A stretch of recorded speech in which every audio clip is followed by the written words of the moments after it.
Hey, I'm coming to you with a DBD video, first of its kind on my channel, but I had a idea that I had thought up of a concept of a new perk type, and I thought I'd share it with you.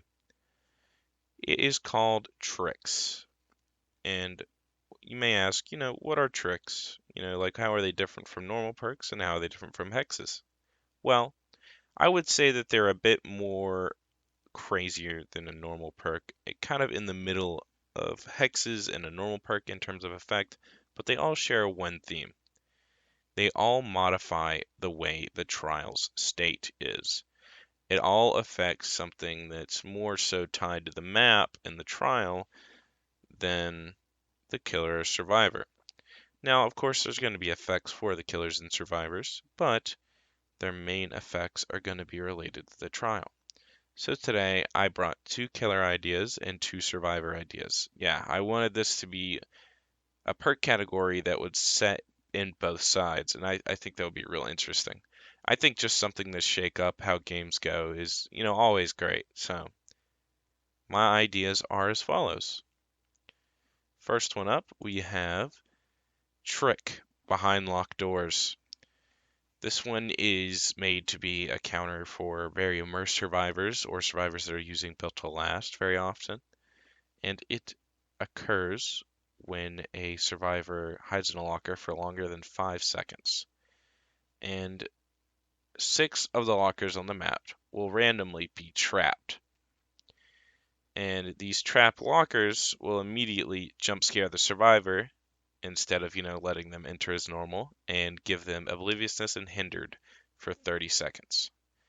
As for the hindered status, speed, it wouldn't be too much. I would say like 4% or 5%, something slow.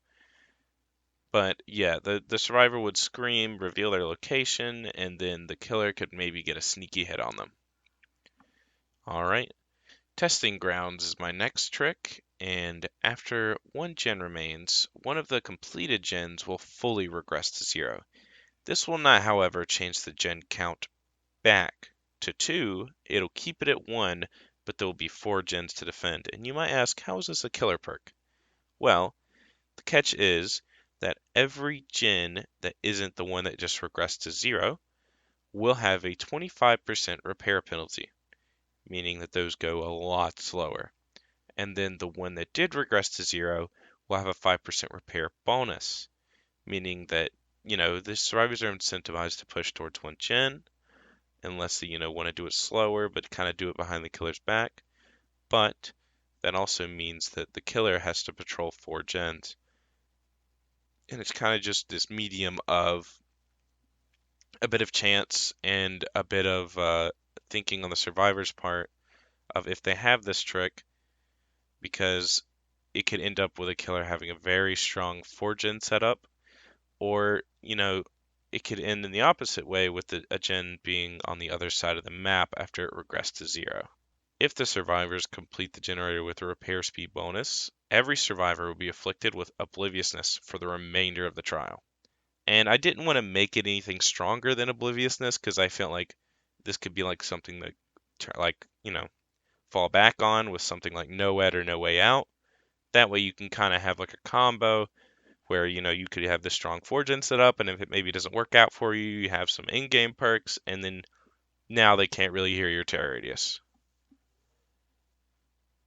All right, moving on to the survivor side, we have From the Ashes. Now, each time you're hooked, gain a token, and so this means you can do this twice per each survivor. You can rebuild a breakable wall with a 10-second animation. And once it is rebuilt, it'll have a different appearance, and the killer will take 50% longer to break it.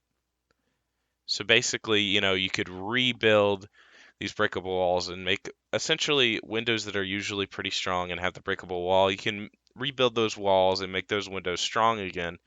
And you can do this again and again as long as you have survivors that, take the time to build up the walls. And I think a good use for this would be something like the coal tower window on the bottom floor of the said coal tower.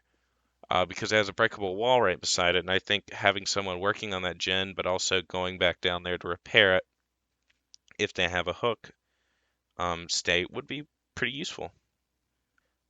Now we have breakthrough, and I thought since we made testing grounds related to gens, I thought I'd do the same for breakthrough. And so once per trial, when a generator hits 70%, hide the generator's aura from the killer's view and gain a 5% repair speed bonus.